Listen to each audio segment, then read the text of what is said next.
Welcome back po mga kaibigan sa aking channel Alejandro Villa TV, ang inyong kaibigan. Bago tayo magsimula mga kaibigan ay sana'y nasa mabuting kalagayan ang bawat isa at sana'y walang sakit mga kaibigan. Bali ang topic natin mga kaibigan ay yung nagbabiral na 10 baht. Ito po ay 10 baht ng Thailand. Ito po yung topic natin mga kaibigan, and don't forget to subscribe mga kaibigan para ma-notify ka sa mga ganitong klase ng video mga kaibigan. So ayan mga kaibigan, nakikita nyo may dalawa akong piraso na 10 baht. Bali ito po ay 1994. Kung mayroon kang 10 baht, magkano mo ito mabibenta or mabibili mga kaibigan? So ayan. Bali ito mga kaibigan, yung baryang ganito, ito po yung tinatawag na bimetallic coin. Bali ang baryang ito mga kaibigan ay gawa sa aluminum bronze yung gitna, yung gilid ay copper nickel. Pagka brand new yan, pagkaakalain mong gold, pero hindi po yan gold at hindi rin silver.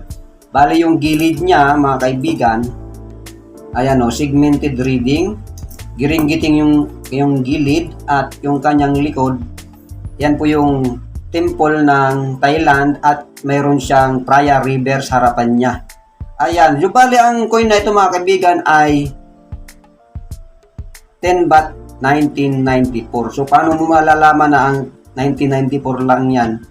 Ay, ang gagawin mo, punta kayo numista.com at mayroon din naman dong corresponding year sa bawat denomination na hinahanap mo. At ito, 1994, masasabi kong 1994 kasi ningnan ko na ito kayo numista.com mga kaibigan.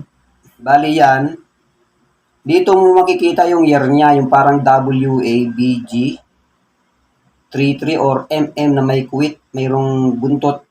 Yan po yung 1994. Ganyan po yung basahin. Dito po kayo titingin ng year. Ayan, 1994, kung mayroon kanya, magkano ito ngayon mga kaibigan.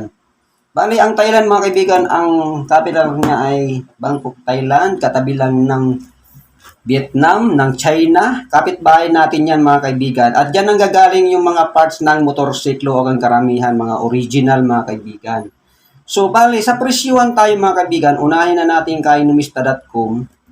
Kainomista.com mga kaibigan, itong ganitong barya ay meron siyang mintage na 150.4 million. Abay, napakadami mga kaibigan. At yung kanyang presyo, good condition sa ganitong barya mga kaibigan, ay umabot lang ng 7.90 pesos. At yung UNC o uncirculated na bagong-bago pa, ay 82 pesos. Ayan po yung presyo kay numista.com. Kasi nga po 150 million ang mintage. Ibig sabihin ng baryang ito ay hindi hard to find at hindi rin rare. So balik common coin lang po ito. Mahirap hanapin ito pag sa Pilipinas ka. Pero kung nasa Thailand ka, mabilis hanapin lang mga kaibigan. Yung presyo naman nito kay eBay Philippines, ang pinakamababa ko nakita doon ay 111.63 pesos. At pinakamataas ay 1,000 mga kaibigan. Ang iba kalahating 1,000. Yung iba, 1,000 pataas mga kaibigan. Ang presyo kay eBay. Kay Carousel Philippines naman mga kaibigan, yung gantong klase ng barya mga kaibigan, ay binebenta lang ng 50 pesos. Ayan yung presyuhan mga kaibigan. Bali, sa mga coin collector group sa FB, yung year 1990 alone ay wala tayong nakitang nagbebenta at nagpo-post.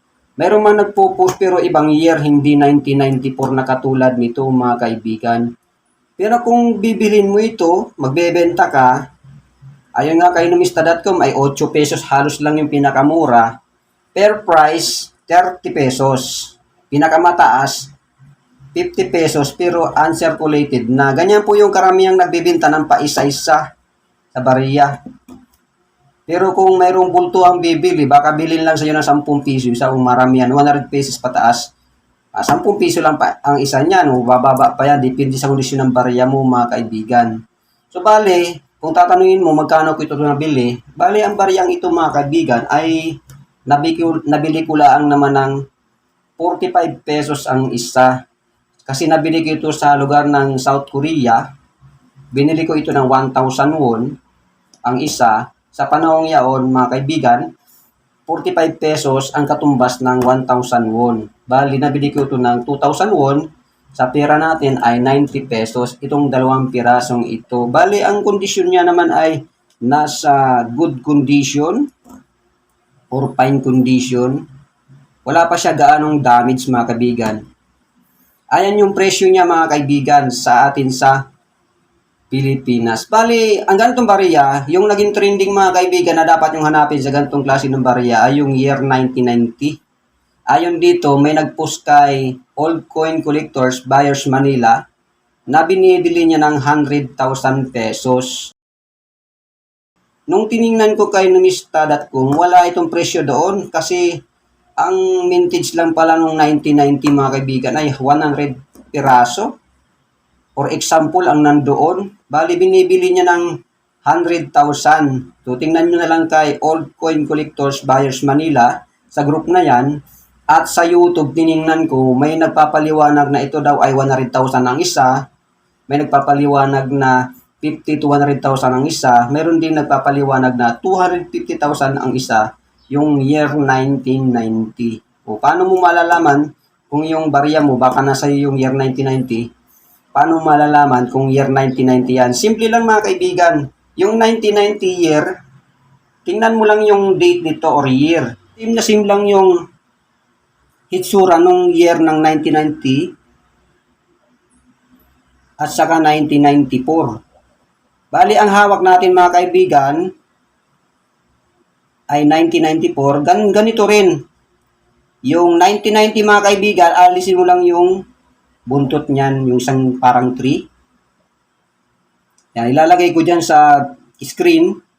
Ang nakalagay doon mga kaibigan ay WABG MM, parang MM, o kaya ay parang 33. So, walang buntot mga kaibigan yung isa dito sa dulo. Yun po yung year 1990 na nagkakalaga ngayon sa atin sa Pilipinas 100,000 pesos. Pero naniniwala ako kung 100,000 dito yun sa Pilipinas, ay mas mahal yan mga kaibigan sa Thailand. Baka times 5 pa yung 100,000. Kaya kung mayroon kayo niyan ay magkakapira kayo at yan pong year 1990 ang hard to find. Yung 1994 mga kaibigan na mayroon ako itong dalawang piraso ay ang fair price lang yan ay 30 to 50 pesos depende sa kondisyon, add shipping fee pa kung malayo yung bumibili or padadalhan mo. Maraming pong salamat sa tiwala and God bless you all. Bye-bye!